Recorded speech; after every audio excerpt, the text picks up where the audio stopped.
one source, J.J. Zeckman's poem, National College Churchy Recollections. And it's not just a trip down memory lane, it's quite a complex excavation of some very contradictory feelings. So for you listening, our mission here is to sort of unpack this core paradox. How could one want this college be remembered for causing genuine fear, jitters, real anxiety, but also be praised as the very thing that sparks deep intellectual growth, confidence, even rationality? It feels like a classic Crucible story, you know?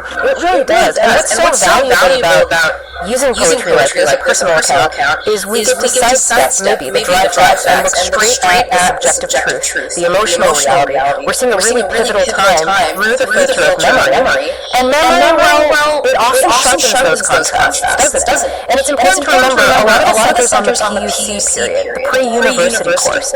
For anyone not familiar, that was this incredibly intense, often seen as a make-or-break transitional year. It happened right before students started their longer, multi-year degree program. So the pressure was definitely on. That context really dials up the intensity. Okay, so let's start with the positive side, the transformation he talks about. The poet makes this huge claim, really fundamental, about the college's impact. He says, this college initiated my wit to be more rational. That's a powerful statement. The weight he puts on that, it's staggering. And he's not just talking about learning facts, it's like a complete rewiring of his thinking. And he's explicit about it. He says, without PUC, I am afraid my life would have been irrational. He sees that time as the crucial turning point. The pivot that kept him grounded intellectually. Exactly. It suggests the college experience provided something absolutely essential. And when you look at how he describes the good parts, you can see why. He mentions that despite all the other challenges, the actual study time on campus simply was sensational. Sensational, not just tolerable, but genuinely exciting. Yeah, a real foundation for learning. And the teaching itself must have been something special. He remembers the lecture message in class about fluent masters still glitters. That image glitters suggests a kind of clarity, maybe brilliance, in the teaching that stayed with him for decades. Highly effective knowledge transfer, clearly. Which makes the next part of the struggle feel so jarring. If the teaching was that good and study time was sensational, why panic? He pretty much immediately follows that sensational feeling by saying, the shift from school to college put me into jitters. That initial shock. We probably underestimate sometimes the leap from a structured school environment to the often more anonymous and demanding world of college. It seems like it triggered some immediate, pretty intense anxieties for him. And they weren't vague anxieties either, they were practical. He talks about the lab setting specifically, finding himself in great panic inside the laboratories. Oh, yeah. That's a very specific, visceral kind of fear, isn't it? Tied to performance, practical skills, the possibility of messing up in a high-stakes situation. It's not just reading a book, it's doing something under pressure. Right. But the fear wasn't just about the experiments or the equipment, there was this whole interpersonal dimension, too. He describes overtly proud lecturers, and worse, lecturers who threaten me appearing to be manic. Okay, wow. Think about that for a second. You've got these fluent masters whose lessons glitter, but at the same time you're facing authority figures who are proud, threatening, even seem manic. How does real learning even happen in that kind of environment, where the teachers are also a source of, psychological threat? That's the absolute core question this poem raises, isn't it? It implies that knowledge itself, the quality of the content, must have been powerful enough to push through that atmosphere of fear, but that atmosphere demanded, it seems, an extraordinary level of just enduring things, including the bureaucratic side. He mentions submitting the record books as a real task. Yes. Constant grinding pressure of paperwork and admin on top of the academic stress, scary lecturers. It all piles out. It really does. And then there's the financial and social weight, too. He mentions having to ask his guardian every single day for bus money.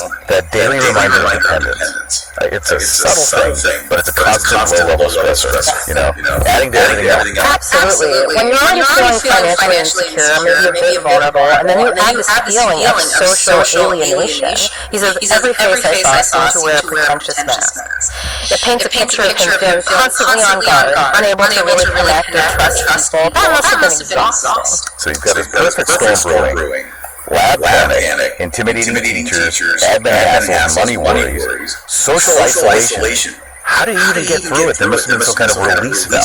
Yeah, there had to be something to break the tension. And he does emphasize, even with all that anxiety, the whole experience remains unique. The uniqueness isn't just the difficulty, it's maybe the whole package, including the human moment. Necessary distraction. Exactly. And this is where we get that classic, almost archetypal college survival tactic. He specifically points to what helped him cope during those tough TUC days. He says the bust up beauties prove to be tonic. That phrasing is perfect, isn't it? A tonic, not some grand romance, not a wild social life, just a simple, maybe daily dose of, visual relief. Aesthetic appreciation. Yeah, so just briefly take his mind off the academic siege. It actually shows a kind of resilience, doesn't it?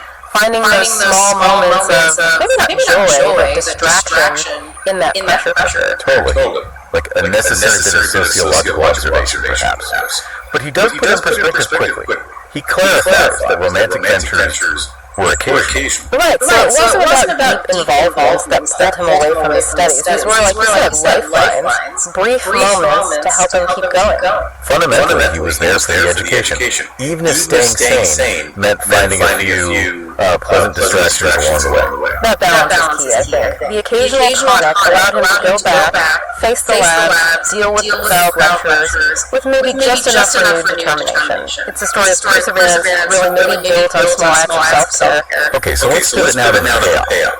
The reward for all this endurance. Because this is where the struggle connects directly to what he sees as his ultimate success. He claims the foundation he got there, specifically the English he learned, is directly responsible for his confidence today. He says he can now handle the media like Twitters. That's a very contemporary claim, isn't it? Very confident about his ability to communicate in today's world. But he goes even further. He declares that now no writers can prove to be my outwitters. Wow. That's extremely. That deep confidence in his own wit, his command of language, his ability to debate, he traces it all straight back to the rigor of that college time. But the word he uses for how he gained that mastery is really revealing. He didn't just learn it easily, he says he exercised Herculean tolerance. Herculean tolerance, that's not just studying hard. That implies enduring something immense, maybe something unnecessarily difficult to get there. It sounds like learning through sheer grit and pain tolerance. And if you connect that Herculean tolerance back to the panic, the manic lectures, the whole stressful environment, it explains why the success feels so hard won. The achievement wasn't just about passing exams, it was about surviving, maybe even conquering, a pretty hostile academic climate. And yet, after all that struggle, that immense effort, that Herculean tolerance, the official result was a second-class outcome. That's the final striking contrast, isn't it? The grade on the paper, second-class standing, it just seems insignificant compared to the personal transformation he describes. Yeah, the real victory was internal. It was gaining the rationality, the wit, the language skills that clearly meant more to him than the academic rank. The transcript was less important than the person that helped create. Precisely. And look at where he went afterwards. Master of Arts, BSc Zoology, a transactional analyst, an English poet. Huge range. Incredible breadth. He moved from science to humanities to psychology. That diverse intellectual path really proves that the foundational experience, however stressful it was, successfully launched a mind capable of rigorous, rational, lifelong learning across different fields. Okay, so let's try to wrap this up for you listeners. We've seen National College, Trichy, as this place of real paradox.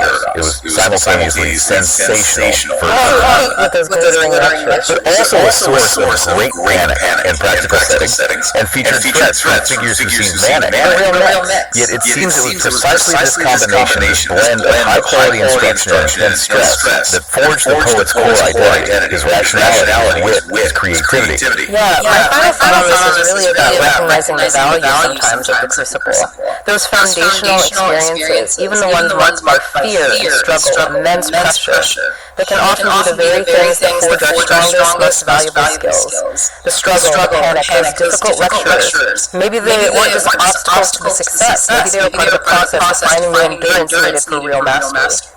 That really adds a layer to how we think about achievement, doesn't it? Makes you wonder if he leaves you with this thought. Does gaining true wit, true rationality, always demand a period of Herculean tolerance? Do we need to face down those immediate, sometimes frightening circumstances? Or can we find paths to deep, lasting knowledge that are perhaps a bit less harrowing? Something to definitely think about as you reflect on your own tough, defining moments.